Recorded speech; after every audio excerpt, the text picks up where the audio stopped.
Good evening बच्चों।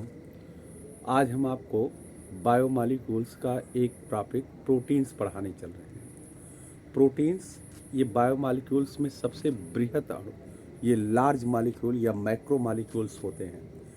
Proteins एक long topic है, इसलिए इसका हम अध्ययन छोटे छोटे पार्ट में करके करते हैं। सबसे पहले हम प्रोटीन्स के बारे में जानेंगे कि वास्तव में प्रोटीन्स है क्या। फिर प्रोटीन्स का केमिकल कंपोजिशन देखेंगे, प्रोटीन्स में कौन कौन से एलिमेंट्स उपस्थित होते हैं, और उसके पास प्रोटीन का हम क्लासिफिकेशन देखेंगे। प्रोटीन की मोनोमर्स देखेंगे, जो इसकी मोनोमर्स यूनिट है उसके बारे में आपको बताएंगे। और एट लास्ट हमारे शरीर में प्रोटीन का क्या क्या बायोलॉजिकल फंक्शन है, इस बायोलॉजिकल फंक्शन के बारे में आपको बताएंगे। चलिए हम सबसे पहले शुरू करते हैं बेटा प्रोटीन्स के बारे में। चलिए बेटा हम प्रोटीन के बारे में जानते हैं। प्रोटीन ये सब प्रोटीनस या प्रोटस से बना होता है। प्रोटीनस शब्द का अर्थ होता है फर्स्ट या फारमोस्ट, अर्थात प्रोटीन ऐसे बायोमॉलिक्यूल्स हैं जिनका इम्पोर्टेंस हमारे जीवन में सबसे पहले है, या जो हमारे किसी भी बायोलॉजिकल कंपोनेंट का सबसे पहला भाग बनाते, प्रथम भाग बनाते हैं। बिना प्रोटीन के किसी भी साइटोप्लाज्म या प्रोटोप्लाज्म का निर्माण संभव नहीं है। यहाँ तक कि बिना प्रोटीन के किसी भी जीवधारी के जीवन संभव नहीं है। इस किसी भी जीवधारी के जीवन के लिए या लाइफ प्रोसेस के लिए प्रोटीन सबसे इम्पॉर्टेंट बायोमॉलिक्यूल्स या जैविक अणु होते हैं। प्रोटीन शब्द ये जो नाम है इसको रखा था दो वैज्ञानिक, एक का नाम था बर्जीलियस। पहले वैज्ञानिक थे बर्जीलियस और दूसरे वैज्ञानिक थे मूल्डर। बर्जीलियस और मोल्डर ने प्रोटीन का बेटा सबसे पहले नामकरण किया और इसके गुणों का इन्होंने अध्ययन किया। प्रोटीन अगर हम किसी भी जैविक तंत्र में देखें तो एक सजीव कोशिका का लगभग 14% भाग और एक निर्जीव कोशिका का लगभग 50% भाग बनाते हैं। सबसे सरलतम जो एलिमेंट है या हमारे लिविंग ऑर्गेनिज्म है वो सबसे सरलतम बैक्टीरिया है।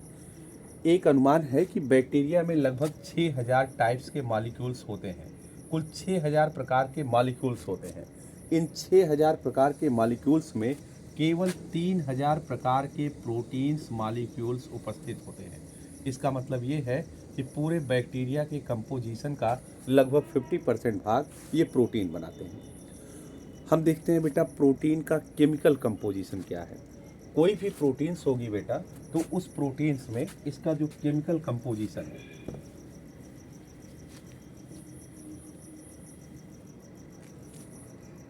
देखो बेटा प्रोटीन्स का केमिकल कंपोजिशन,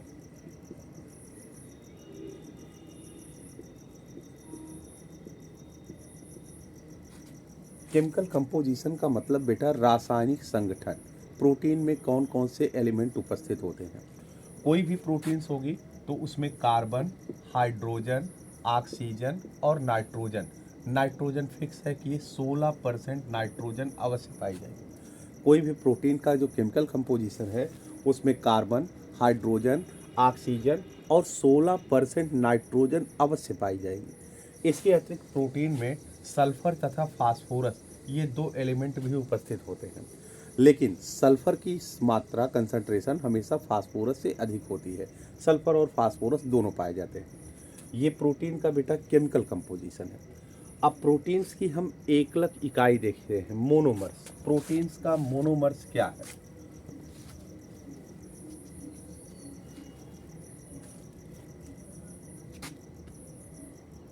मोनोमर्स,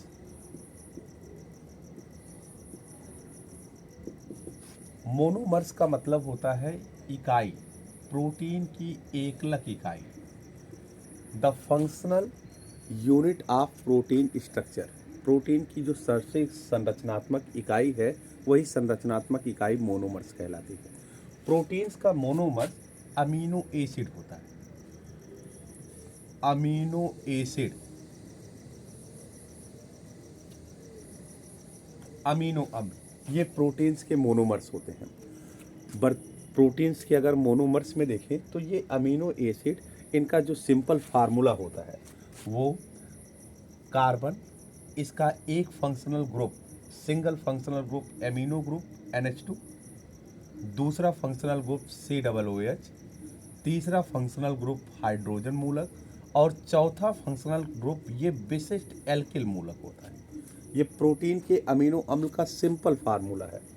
सभी अमीनो अम्ल में एमिनो समूह, कार्बोक्सिलिक समूह, हाइड्रोजन मूलक, ये तीन चीज़ सेम होंगे। केवल उसमें बदलेगा जो उनका विशिष्ट फंक्शनल एल्किल मूलक, एल्किल या एरिल मूलक है, यही एरिल मूलक बदलता है। इस प्रकार ये प्रोटीन का सबसे सिंपलेस्ट, अमीनो एसिड्स का ये सिंपलेस्ट फार्मूला है। अमीनो एसिड्स इस प्रकृति में लगभग 300 प्रकार के खोजे गए हैं। कुल 300 प्रकार के अमीनो अम्ल होते हैं। इन 300 प्रकार के अमीनो अम्ल में से केवल 20 अमीनो अम्ल ऐसे हैं, 20 अमीनो एसिड्स ऐसे हैं जो प्रोटीन के फॉर्मेशन में भाग लेते हैं। इन 20 अमीनो एसिड्स को दो पार्ट में डिवाइड किया गया है।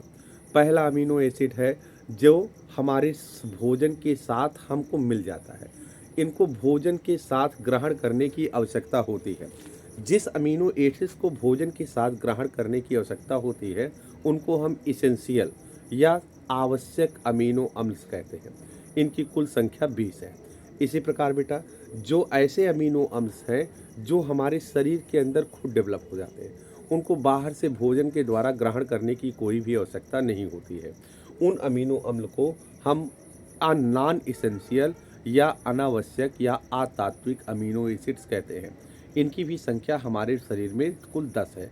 तो इस तरह 10 हमारे शरीर में इसेंशियल और 10 नॉन इसेंशियल्स अमीनो अम्ल पाए जाते हैं। यही अमीनो अम्ल प्रोटीन की एकलक इकाई हैं और प्रोटीन्स का ये निर्माण करते हैं। अमीनो अम्ल जितने भी हैं, इन अमीनो अम्ल की विशेषता ये होती है कि जब ये अमीनो अम्ल एक दूसरे के साथ जुड़ते हैं तो इनके बीच में जो बॉन्ड बनता है, कब उस बॉन्ड को हम पेप्टाइड बॉन्ड कहते हैं। जो बॉन्ड बन रहा है उस बॉन्ड को पेप्टाइड बॉन्ड कहेंगे। पेप्टाइड बॉन्ड ये हमेशा दो अमीनो अम्लों के बीच में पाया जाता है। पेप्टाइड जो बॉन्ड है, इस अमीनो अम्ल एक के पीछे एक श्रृंखला के रूप में जुड़ेंगे, पेप्टाइड बॉन्ड की संख्या भी इंक्रीज होती है। इसलिए प्रोटीन को हम पॉलीपेप्टाइड चेन कहते हैं। पॉली मतलब मेनी, पेप्टाइड मतलब पेप्टाइड बॉन्ड, अर्थात प्रोटीन्स में पेप्टाइड बॉन्ड की एक चेन पाई जाती है। इसलिए प्रोटीन्स को हम पॉलीपेप्टाइड चेन भी कहते हैं। अब देखते हैं बेटा प्रोटीन का क्लासिफिकेशन क्या है। प्रोटीन का वर्गीकरण बेटा, प्रोटीन को अगर हम देखें तो प्रोटीन को 3 आधारों पर बांटा गया है। सबसे पहला होता है प्रकृति के आधार पर। प्रकृति के आधार पर प्रोटीन 3 प्रकार के होते हैं। पहली प्रोटीन सिंपल प्रोटीन या संरचनात्मक और सरल प्रोटीन, दूसरा संयुक्त प्रोटीन या कॉम्प्लेक्स प्रोटीन और तीसरा व्युत्पन्न प्रोटीन या डेराइव्ड प्रोटीन। तीनों आप समझिए क्या क्या है। सरल प्रोटीन ऐसी प्रोटीन्स बेटा जिसमें केवल अमीनो एसिड्स ही पाए जाते हैं। अमीनो एसिड के अलावा उसमें कोई दूसरा एलिमेंट या दूसरा कंपोनेंट नहीं होता है। उन प्रोटीन को हम सरल प्रोटीन्स कहते हैं। दूसरे हैं संयुक्त प्रोटीन। संयुक्त प्रोटीन का मतलब है कि अगर प्रोटीन मॉलिक्यूल के साथ साथ कोई ऐसे पार्ट जो प्रोटीन ना हो वो भी अगर उसमें जुड़े रहते हैं तब इसको हम संयुक्त प्रोटीन्स कहते हैं। कॉम्प्लेक्स प्रोटीन जैसे ग्लाइकोप्रोटीन है, ग्लाइकोप्रोटीन में ग्लाइकोजन और प्रोटीन ये भी दोनों जुड़ा हुआ है। लाइपोप्रोटीन है, लाइपोप्रोटीन में लिपिड और प्रोटीन ये दोनों आपस में मिले होते हैं। इस तरह से यदि प्रोटीन के साथ साथ कोई नॉन प्रोटीनियस पार्ट भी प्रोटीन के साथ ऐड होता है तो ऐसे प्रोटीन को हम कॉम्प्लेक्स प्रोटीन या संयुक्त प्रोटीन कहते हैं।